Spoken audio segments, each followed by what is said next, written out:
Hello everyone, नमस्कार साथियों। तो दोस्तों आज की क्लास का जो हमारा डिस्कशन है, जो बीवीएससी जो डिग्री होती है, बीवीएससी एंड एएच, या हम बात करें जो एचडीपी डिप्लोमा होती है, इनमें चलने वाले जो सब्जेक्ट हैं, उन सब्जेक्टों के जो फादर हैं, जो जनक हैं, किस सब्जेक्ट का जनक कौन है, उन पर आज हम डिस्कस करने वाले हैं। तो सबसे पहले हम डिस्कस करते हैं एनाटॉमी से ही हम शुरुआत करते हैं कि फादर ऑफ एनाटॉमी कौन है? क्लैडियस गैलन। यानी कि फादर ऑफ एनाटॉमी, एनाटॉमी का जो जनक है वो किसे कहा गया है? अभी क्लैडियस गैलन को। ठीक है, चलिए नेक्स्ट देखते हैं फादर ऑफ बैक्टीरियोलॉजी। यानी कि फादर ऑफ बैक्टीरियोलॉजी किसे कहा जाता है? अभी रॉबर्ट कोच को कहा जाता है। किसे कहा जाता है? रॉबर्ट कोच को कहा जाता है। ठीक है, चलिए नेक्स्ट देखते हैं मेडिसिन। यानी कि फादर ऑफ मेडिसिन कौन है? अभी हिप्पोक्रेटस। कौन है? हिप्पोक्रेटस। ठीक है, नेक्स्ट देखते हैं कि फादर ऑफ वेटनरी मेडिसिन। जैसी बात आती है कि वेटनरी मेडिसिन की, तो वेटनरी मेडिसिन के फादर ऑफ ये जनक कौन है? रेनेटस वेजिटस। ठीक है, चलिए नेक्स्ट देखते हैं कि वेटनरी फार्माकोलॉजी, यानी कि जो फादर ऑफ वेटनरी जो फार्माकोलॉजी है उसके जो जनक है वो कौन है? रुडोल्फ विच।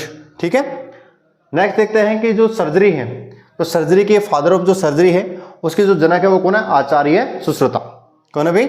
आचार्य सुश्रुता। ठीक है, नेक्स्ट आता है एनिमल न्यूट्रिशन। यानी कि फादर ऑफ एनिमल जो न्यूट्रिशन है, जो पशु पोषण है, पशु पोषण के जो जनक है वो किसे माना जाता है? अभी एंटोनी ल्यूरेंट वॉन लिवोस्टर को। किसे? एंटोनी ल्यूरेंट वॉन लिवोस्टर को फादर ऑफ एनिमल न्यूट्रिशन कहा जाता है। ठीक है, चलिए नेक्स्ट देखते हैं कि एनिमल ब्रीडिंग कि फादर ऑफ एनिमल ब्रीडिंग कौन है? अभी रॉबर्ट बेकवाल। यानी कि फादर ऑफ एनिमल ब्रीडिंग किसे कहा जाता है? यानी कि फादर ऑफ एनिमल ब्रीडिंग का जो जनक है वो किसे माना जाता है?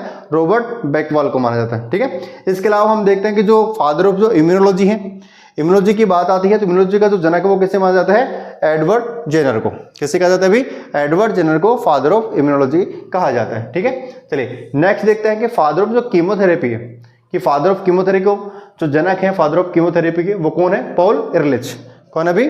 पॉल इरलिच। ठीक है, नेक्स्ट देखते हैं कि फादर ऑफ मॉडर्न पैथोलॉजी, कि मॉडर्न जो आधुनिक पैथोलॉजी है, कि रोग कारक, आधुनिक रोग कारक जो विज्ञान है उसके जो जनक है वो कौन है? Rudolf Virchow. कौन है अभी? Rudolf Virchow. ठीक है, चलिए नेक्स्ट देखते हैं फादर ऑफ माइक्रोबायोलॉजी। यानी कि माइक्रोबायोलॉजी के जो जनक है वो कौन है? Lewis pasture. कौन है अभी?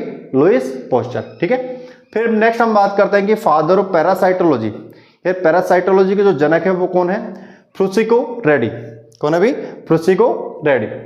नेक्स्ट आता है मॉडर्न जो टॉक्सिकोलॉजी, आधुनिक जो विषाक्तता है या आधुनिक टॉक्सिकोलॉजी के जो जनक है वो कौन से?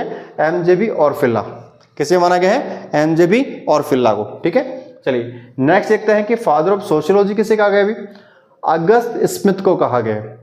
किससे कहा गया भी? अगस्त स्मिथ को। ठीक है, चलिए नेक्स्ट देखते हैं कि एक्सटेंशन एजुकेशन, या हम कहें फादर ऑफ एक्सटेंशन एजुकेशन, प्रसार शिक्षा के जो जनक है वो किसे माना जाता है? जेपी लेगन को। किसे माना जाता है? जेपी लेगन, या हम कहें जॉन पॉल लेगन को। ठीक है, नेक्स्ट देखते हैं कि मॉडर्न जेनेटिक्स, यानी कि आधुनिक जो अनुवांशिकी, आधुनिक अनुवांशिकी के जनक किसे कहा जाता है?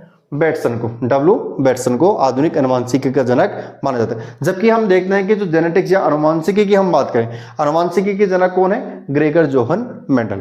ठीक है, तो आज का जो हमारा डिस्कशन था वो बीवीएससी जो डिग्रियां होती हैं या हम कहें एचडीपी जो डिप्लोमा कोर्स होता है उनमें चलने वाले जो सब्जेक्ट होते हैं, उन सब्जेक्टों में जो कौन कौन से के फादर हैं, जो जनक हैं, वो किसे माना जाता है, उन पर आज का हमारा डिस्कशन था। ठीक है, चलिए मिलते हैं नेक्स्ट क्लास में। थैंक